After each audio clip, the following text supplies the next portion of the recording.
metaphors, but you know what? Where it's a wrestling podcast, I guess I can't really say much more about that, can I? Um, we were doing some tests for what's going to be a live stream commentary for WrestleMania 31 this Sunday. And with all the testing, we got so excited about what we were able to accomplish with it. And we saw that there's this live lead up to the WrestleMania show going on right now. So we thought, why not start commenting on what we think these matches are going to be? So we're going to show you guys the stream as we see it. You will not be able to hear it because it'd be a violation of copyright law, but you will be able to see what we see. And if you feel like simulcasting, go over to WWE.com, click on network, and if you haven't already, click subscribe and check it out. So without further ado, we're going to get started. So they just brought up the Bray Wyatt Undertaker match, which I feel is a bit of a... it's too soon. I think it's a good idea. I just think it's too soon. What do you think about this, Troy?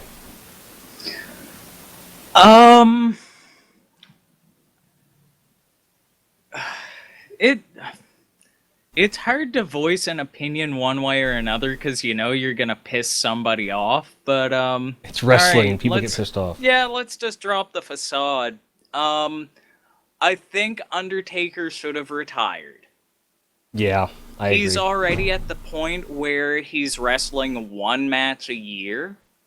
After the year after WrestleMania 29, he wasn't seen for 10 months before Brock Lesnar came out and started challenging him. Right. So to me, it's like, you know, like there was the whole streak, but without it, what's the point? Exactly. It's kind of... Let him go. He's done his service. Absolutely. He did it well. And I think that the only reason they're bringing him back is this harebrained, ham-fisted attempt to put Bray Wyatt over, which honestly, in my opinion, is a complete and utter insult to Bray Wyatt. I think Bray Wyatt's done a great job of putting himself over. He's got a great persona going for him. He's about as pure a heel as you're going to get, in that he's likable, he's unique, he's got an arc, he's got style. What the hell else do you want? And to put him in the ring with The Undertaker, and The Undertaker so far out of his prime, I don't condone it at all. But that said, I am really interested to see how the match goes. But if there's anybody that can make Bray Wyatt, an already great wrestler, look even better, it's the Phenom. For sure. But I mean, at the same time, like, you gotta wonder, like, if they're bringing him back to put Bray Wyatt over, like, are they really gonna have Undertaker lose twice in a row? Like, really? Well, think about it, because you could also then use that to set up a possible rivalry between Bray Wyatt and the Beast, right? Because now they're both unstoppable on some level, right?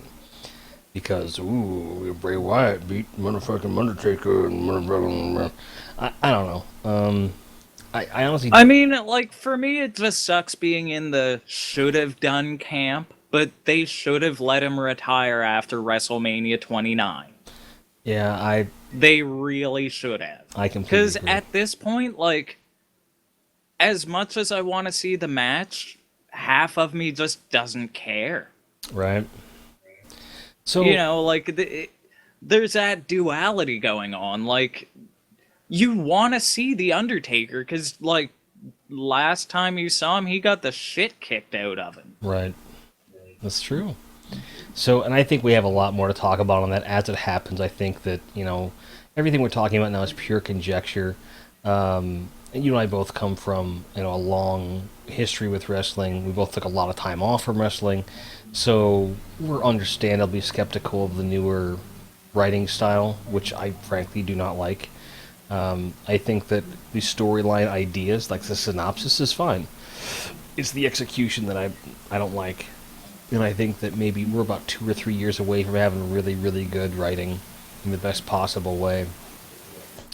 On a technical note, your static is still coming through. Well, I don't know what to do about that then. Yeah, we'll probably work out a push to talk or something like that. You could probably do that. That would probably fix the problem altogether. We can do that another time. Yeah. But I just wanted to address those of you watching at home. Yes, we hear that. Don't worry about it. We're going to get it fixed between now and Sunday for the big show. No pun intended to the big guy. But now we're watching the feed here, and they're talking about Seth Rollins. And I honestly, looking at him, I don't even remember what fucking match he's doing. It's him versus Randy Orton. Oh yeah, because it's the revenge match. That's right. Yeah, which they've basically kind of already spoiled by having a revenge match on Raw. So what's the point of that?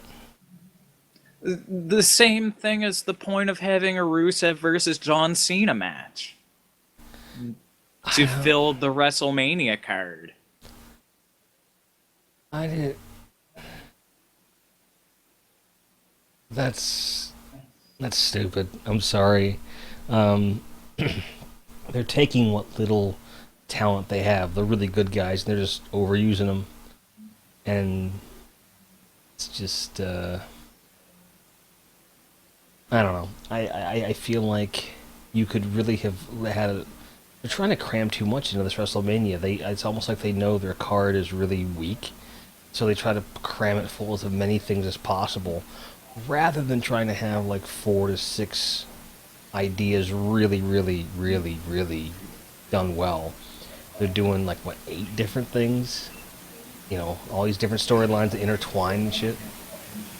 Well, yeah, and I mean, like I was saying, like they rushed it already. Like they could have been building towards a really good scenario between Orton and Rollins. Because, like on the, I don't remember if it was the last Raw or the one before it, Seth had like this whole falling out with all of the Authority and with J&J Security, so it looked like he was going to be by himself. Right.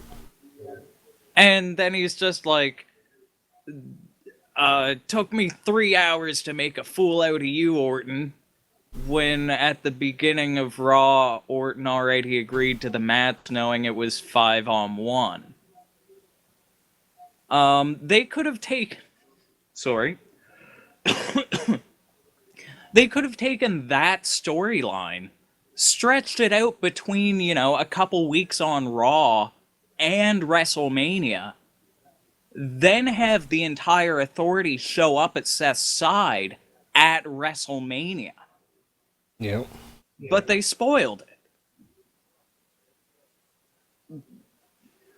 it. Like, that's the worst part about the writing, I find, is they're either stuck on something for way too long, or they just blow through something way too quickly.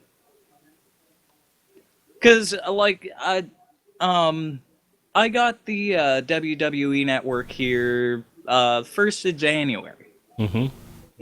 And for 2 months straight, it was Team Cena versus the Authority. Every single fucking match you'd watch was somebody from Team Cena versus somebody in the Authority, and every single match ended with the rest of the Authority coming in to fuck him up. Yeah, I seem to recall something Randy similar. Orton comes back, and it's like a breath of fresh air. Because it's like they're doing something different.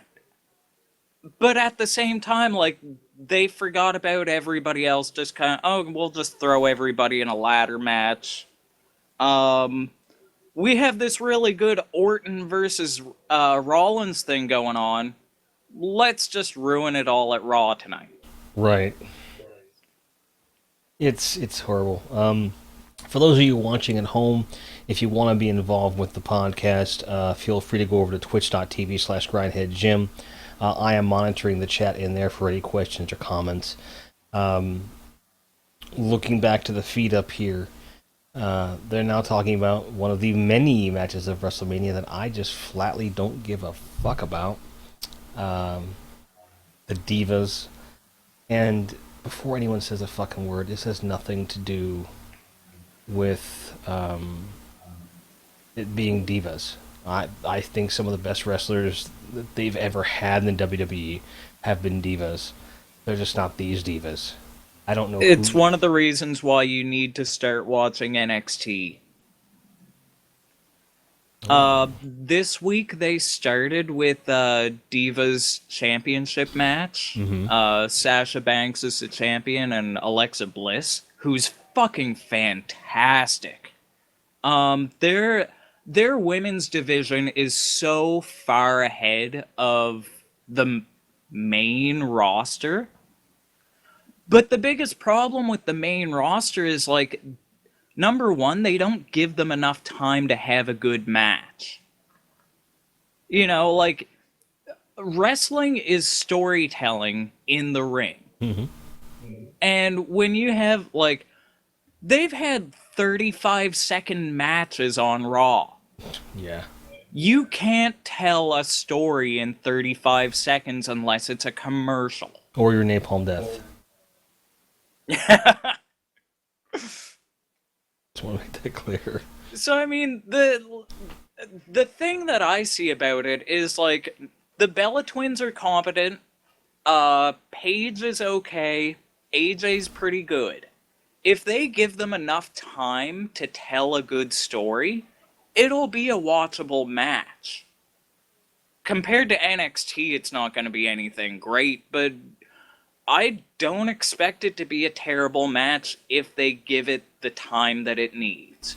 I would definitely agree it's getting better than it has been. You know, and who we have on screen right now, Paige arguably is one of the few really strong wrestlers they have in that division on the main roster. To me, nothing against the Bella Twins. I think they're decent wrestlers too, but I hate their characters. Like Brie Mode, are you really? Yeah, Really? I'm not really a fan. No, not at all. And that whole like fake sisterly feud they had going on for a while, like it just struck me as cheap. That's that, and I think I'm gonna Well, keep. I mean, the worst part about it is, you saw the Stone Cold podcast with Triple H, Oh yeah, where they basically came out and, said kayfabe is dead. Total Divas proves it. mm-hmm. Like, you can't have storylines going on where the Bella Twins are feuding with each other when you can switch over to the E Network and see them, sipping margaritas together. Right. And, I mean, like, Triple H also brought that up in the podcast that, this is the reality era. So they're trying to blend those storylines more. They're doing a hell of a stupid job of it. Yeah. Yeah, if It's you, kind of weird. It's almost like from both Vince's podcast and Triple H's. It's like they're taking cues from this list of, okay, this is what people want, and we're gonna, specifically say this is what people want, and then not fucking do it at all. right. And here's speaking of the reality era. Side note: if you watch the feed right now, Paige, I think she left her British accent in the dressing room.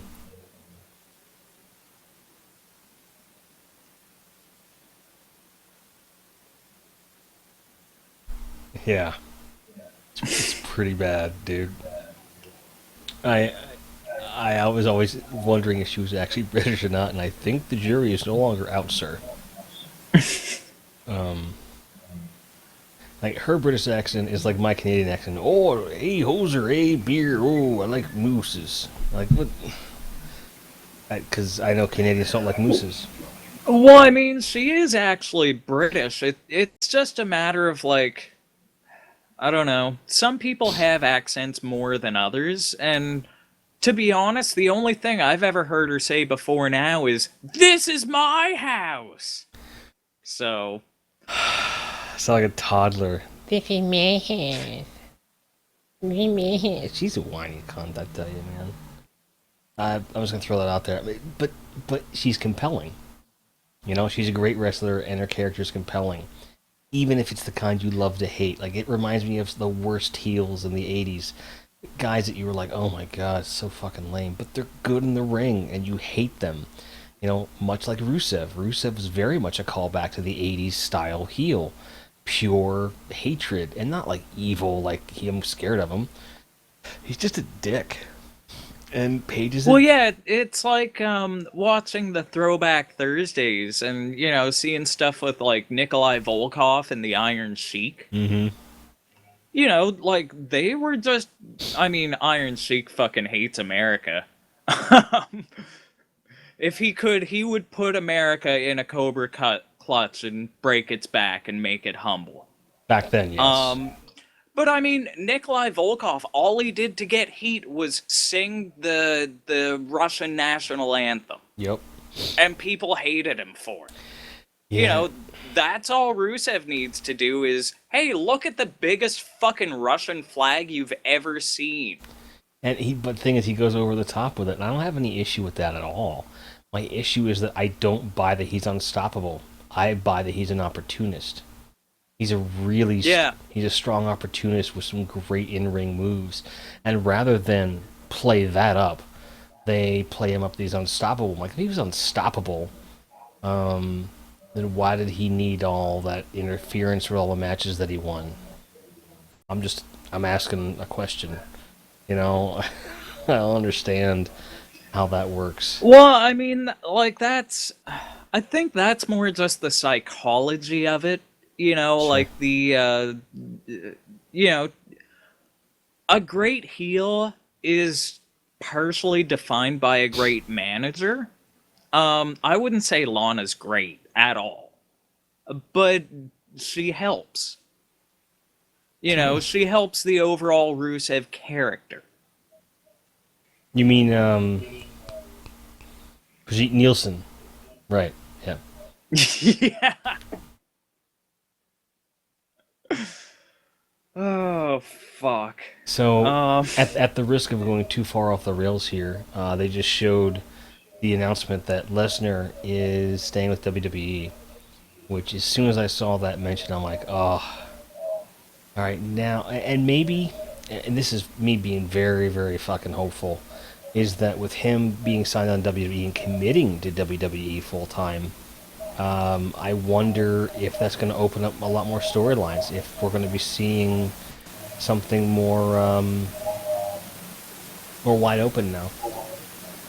Well, I mean, it definitely brings more potential to what's going to happen at WrestleMania.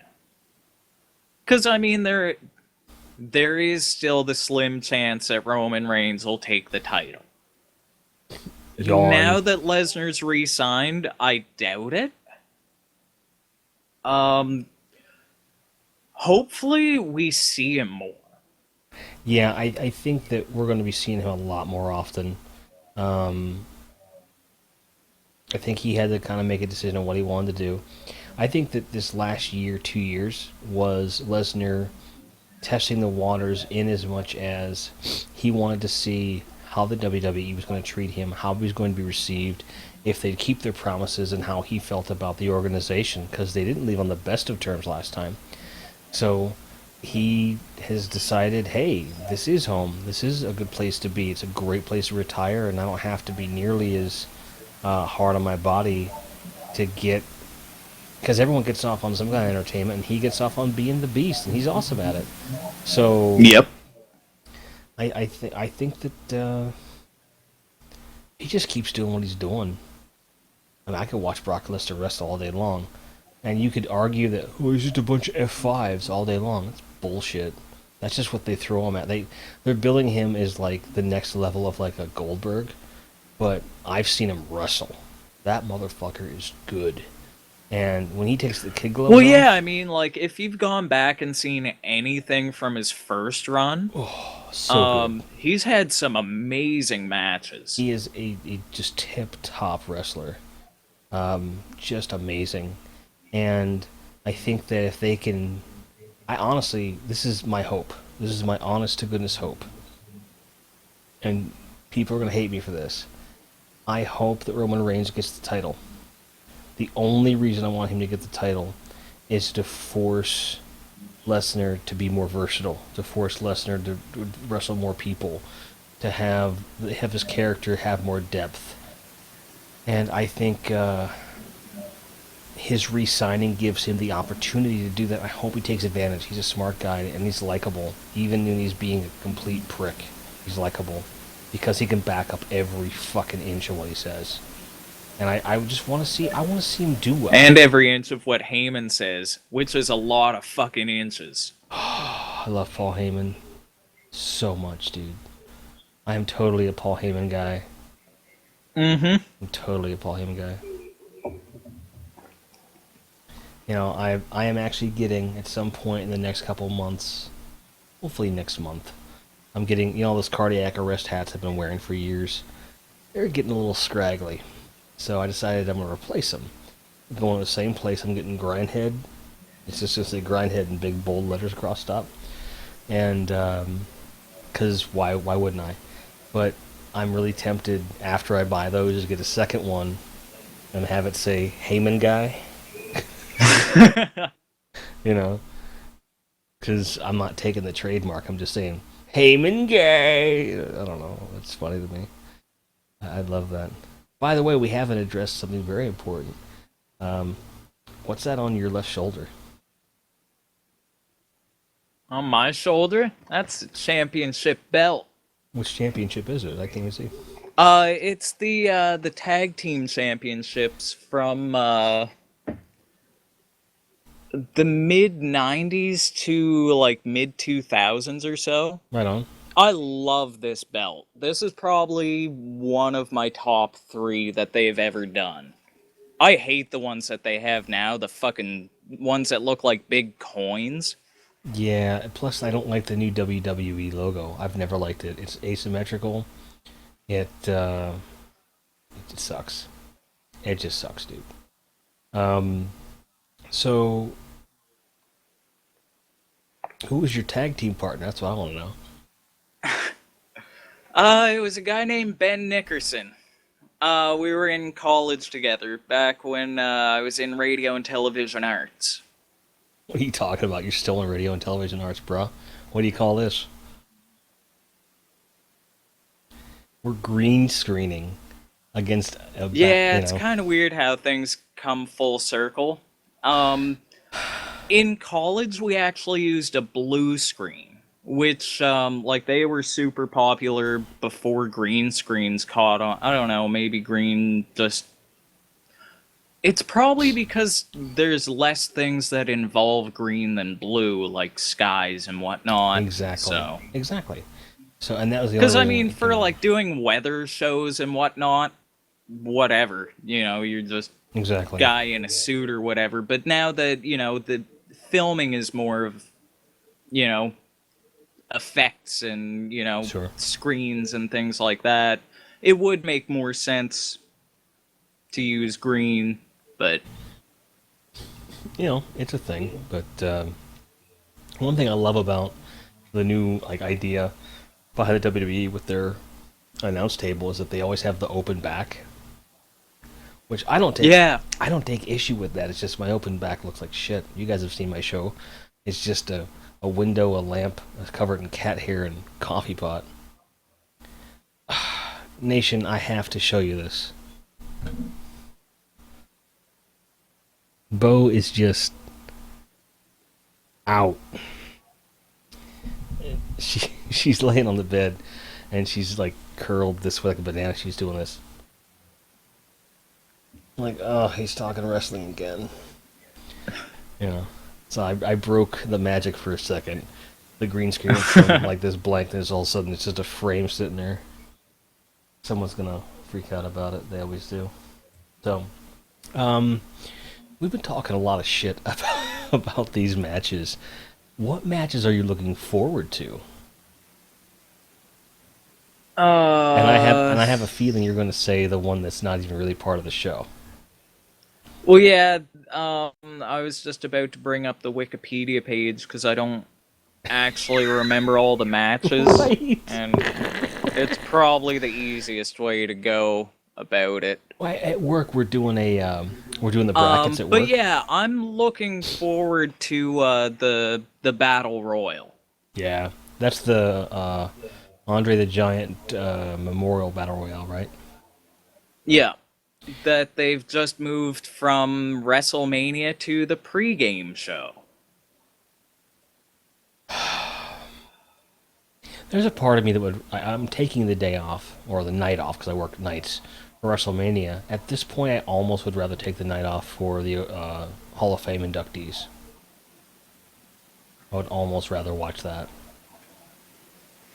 But the Battle Royale looks like it'll be a lot of fun. And frankly, I don't know that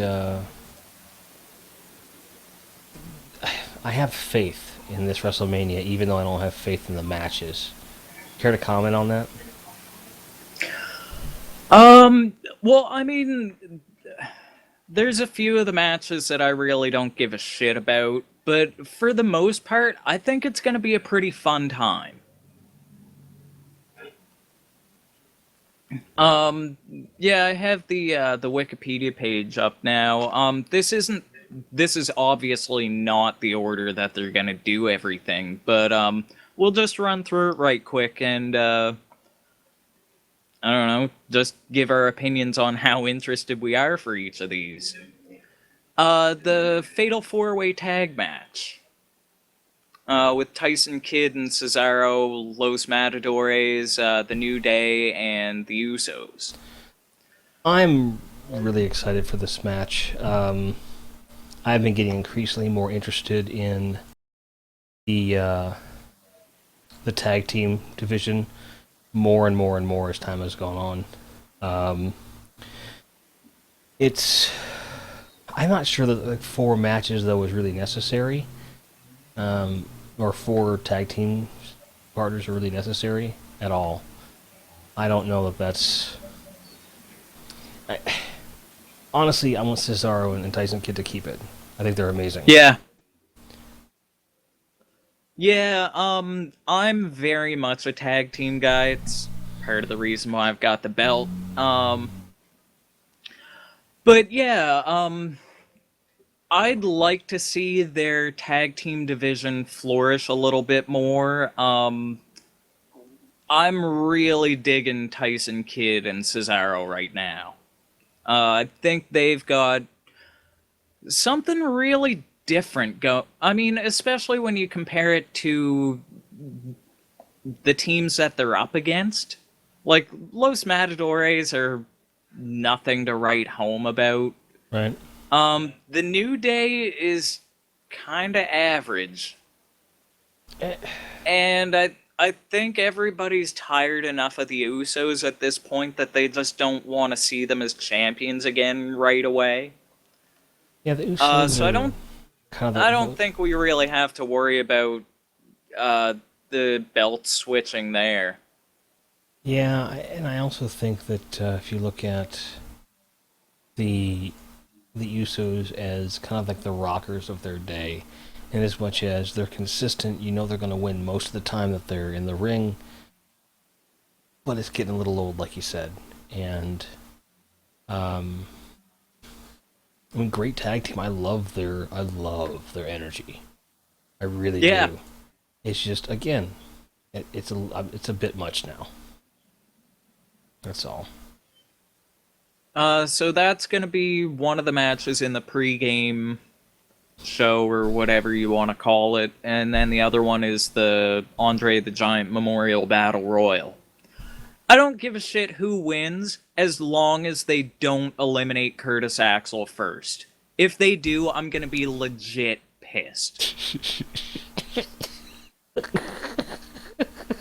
Well, I don't even care if he wins. I just don't throw him out first. Like, fucking seriously. See, part of me kind of wants that to happen, not just to see you mad. true. Oh, we'll see what happens on Sunday.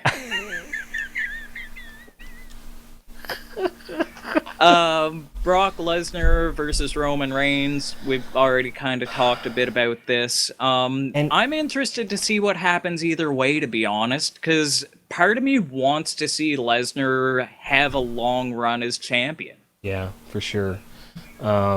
It's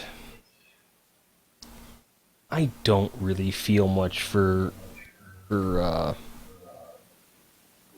Reigns at all. Like I just don't care about him.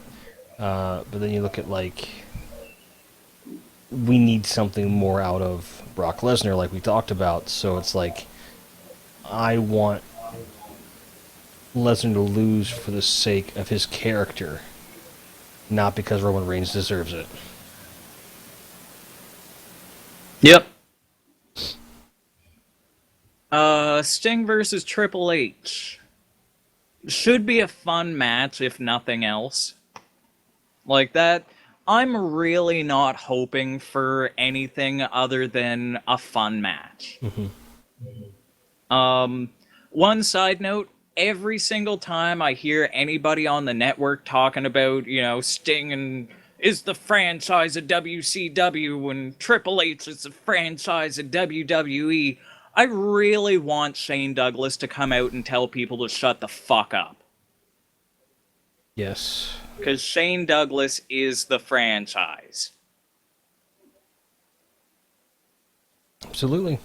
It's there's add to a long list of people that like aren't getting a lot of attention that probably should be getting attention. You know what I mean? Like there's all this hype around these matches, and there's sometimes you bring up names and I struggle to think of their face. And it drives me insane. Drives me up the fucking Watch wall. some ECW. It'll come to you. Oh yeah, absolutely. As soon as I think about it, it's fine. But there was a time and place when you'd mention a wrestler and there was no question who it was.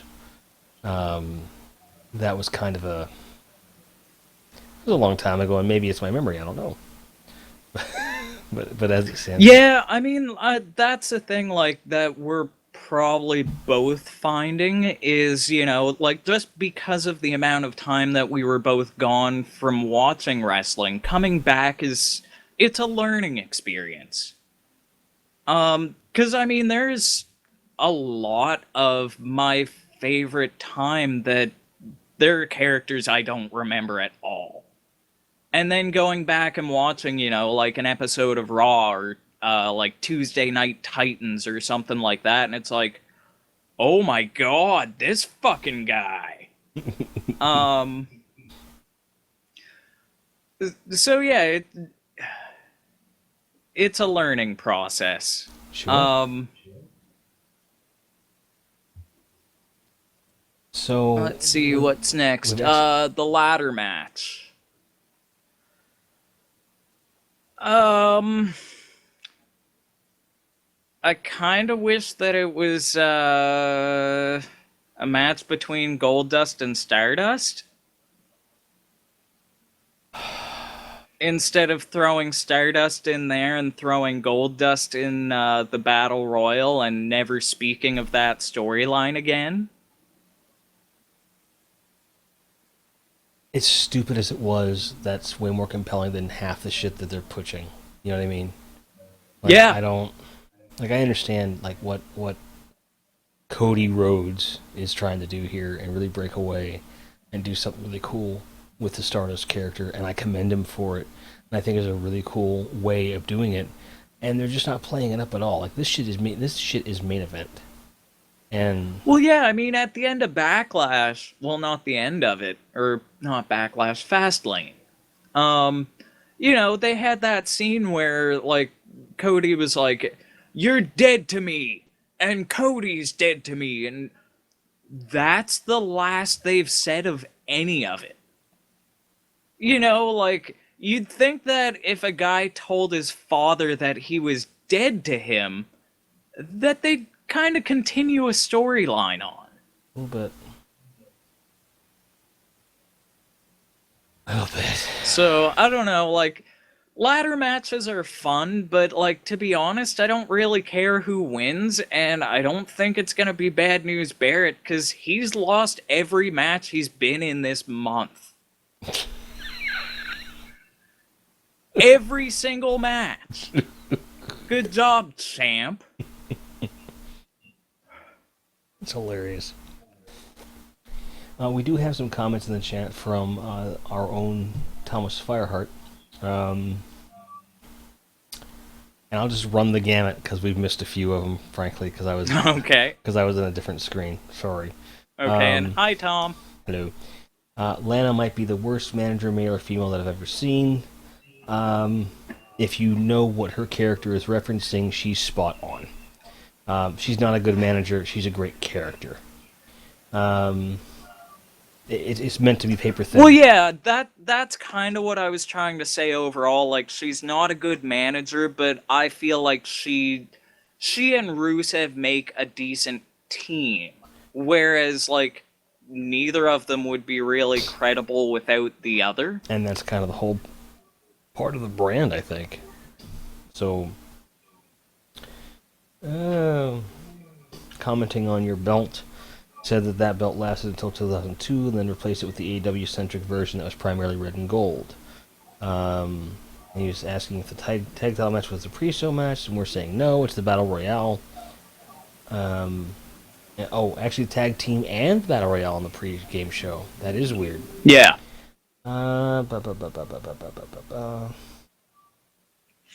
And Tom says he wants Axel to win the Battle Royale purely because he's the only one with a story going into the match.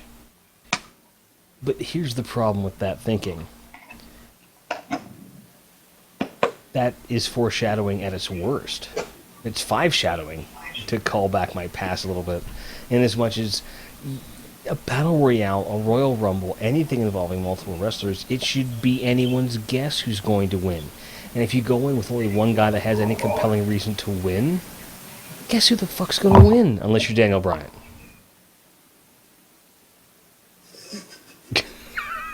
Yeah. About that.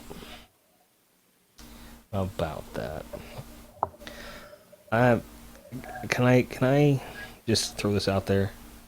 I'm officially sick of Daniel Bryan. And it's not Daniel Bryan that I'm sick of. I'm sick of the fans whining about Daniel Bryan. Yeah, like, he's a good wrestler. I just don't see why, like, number one, he's getting such a push from the audience, and why, like, WWE headquarters is trying to bury him as consistently as they are. He's good. He's really good. Yeah. But, like, I don't know. He's not...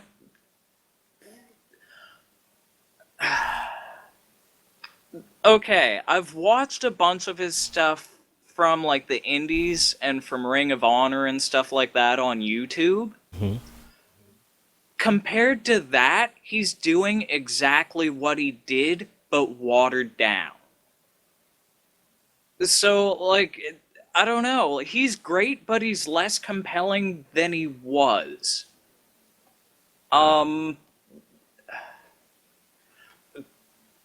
I don't really want to say anything bad about him, because, like, I don't dislike him. I don't dislike his style. I just think that...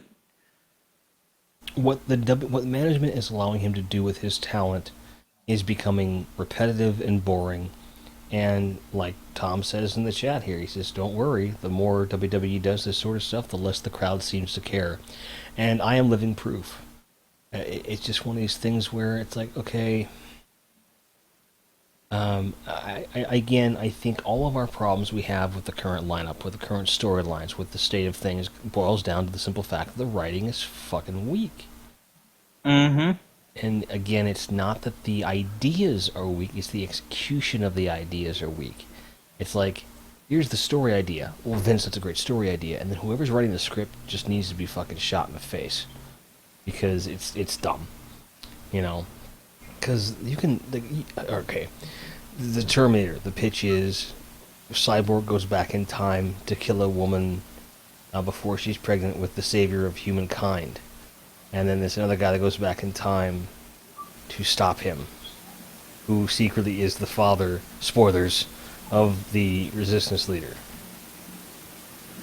Great concept, and the movie turned out great. What the screenplay was, listen here, brother, I don't care about you or anybody. I'm a T-800, and I'm here to kill you. Listen up, brother. But I'm a girl. Shut up. You're dead. You know, it's just, it doesn't work. So I mean, like, the intent is definitely there. Oh, yeah. It's the execution is so far off. Mm-hmm. You know, and I realize there's some politics behind it, but if you put Paul Heyman back in charge, oh my Godzilla, put Paul Heyman back in charge. And I look at some of the stuff that he did with writing, I was like, oh. And he was good for, like, getting a quick idea to get you out of a pinch. Like, when storylines got bad, he always had an idea to bring you home.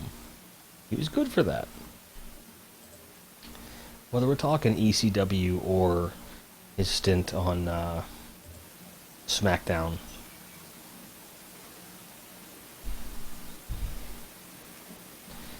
Yep.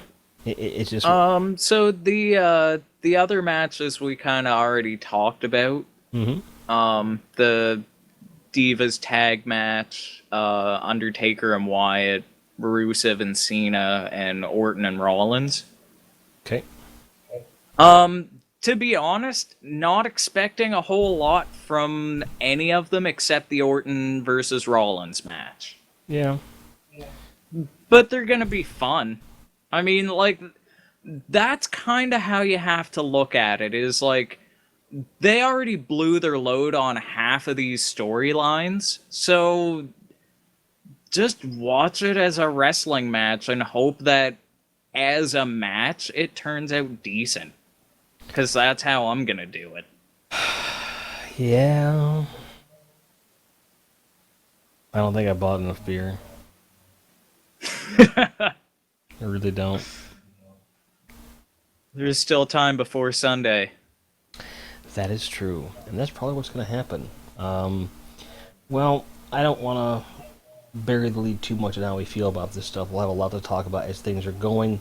As it is, we're at the 45-minute mark here just shortly, so we may or may not have a chance to talk again before the WrestleMania proper, but I think we can sum it up as we're excited about some of the ideas, but the execution of late has us so bored out of our minds. We don't have expectations very high for WrestleMania at all. Nope. But it'll be exciting to watch it live and to watch it with one of my best friends. So, and it only cost me $9.99. So for both of us here at the podcast, I'm Grindhead Jim. And I'm the People's Champ, Skeletroid Blockbuster. Really, you're going with that, the People's Champ? I fucking am. I can smell what you're cooking. I don't like it one bit. See you guys Sunday. Cheers.